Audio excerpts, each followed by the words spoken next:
Hey guys, Brian Sullivan, founder of Precise Selling with your weekly video tip. Now we're all doing a ton of virtual presentations, and why not? I mean, heck, it beats jumping in a car and driving 4 hours for a 20-minute Starbucks meeting. Just shoot somebody a little link, they can see your eyes, you can read their body language.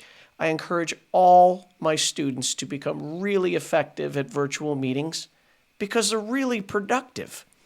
But we've got to separate our virtual presentations from everybody else. Now, for those of you who use Zoom, there was a simple trick that I gave you that instead of you presenting with your little tiny head up in the corner of a screen and then a big PowerPoint presentation right in the middle, I showed you that tip on how we can put your body in front of the slide, almost like a weatherman, and you can reference the slide that looks like it's right behind you.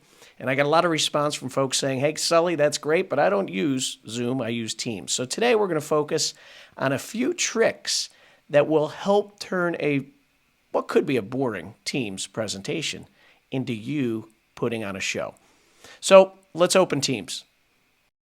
Okay, here we are in Microsoft Teams. We'll come up top. You'll notice the share button. And average presenters, they'll simply click on a window, go find a PowerPoint presentation, click on it, and have at it. But there's some really simple features that will help bring your presentation to life. Now, notice here, that's if you only want to show your content. That's what most everyone does. But here, you could do what's called a standout, which means I'll actually be in front of my presentation, which is really cool. You're like the weatherman. You could just turn around, point to key features, benefits, anything that might be on your slide. You can also go side by side, and I like this better because you're bigger. So there's sort of equal coverage between you and your PowerPoint slide. And then there's this other one, it's called Reporter. Really kind of makes you look like you're sitting in a news station. One I use a lot is Standout. So let me show you how we do this. So we'll click on that button, come to my PowerPoint presentation. I'm right here in front of my slide. I mean, it doesn't look that much different than me being in a live room. Could be a boardroom, could be a classroom, because you can turn around, you can reference things, right? So let's say I had some bullet points here in this box. I'm able to go down the list, emphasize certain things, and it's just cooler, right? Now, the other thing you can do is you can make yourself smaller, bigger, but it's just a way more professional way to get your point across, right? And again, you move the slides, it looks really cool. Now, you'll notice sometimes I'm coming in and out. Microsoft's software, in my opinion, isn't as good as Zoom's in sort of weeding out some of these movements. But you could go to Amazon and get yourself a $12 green screen, and that will help make it a little bit sharper. Okay, now let's show you side-by-side presenter mode. Okay, for side presenter mode, again, let's go up to Share. And we're going to come down to this button here where it says side-by-side. Again, click on it and go find your PowerPoint. Okay, here's side-by-side mode. Side-by-side's pretty cool too because the screen is big enough, meaning the PowerPoint slide is big enough, but also, we're not, again, some small little head in the corner of a screen.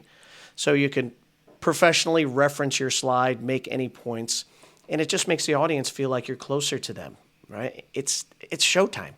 All right, now we've got one more mode. We call it Reporter mode. Okay, we've got one more. Let's go up to Share. And all the way to the right, we'll see Reporter mode. Again, I will click on Reporter mode and then hit my slide. And let's find it. Let's see what it looks like. Okay, here's Reporter mode. Feel like I'm in a news broadcast. I really like this because, again, I'm big in front of the screen. The slide is a little bit smaller. This isn't as good if you're going to be showing smaller fonts, which I'm not a big fan of anyway. But again, being able to just turn and reference different things on the slide, draw their attention to it, makes the audience feel like you're in the room. That's totally different than what the average salesperson is going to do. So try Reporter mode. Now, isn't that cool? Now, think about your competitors.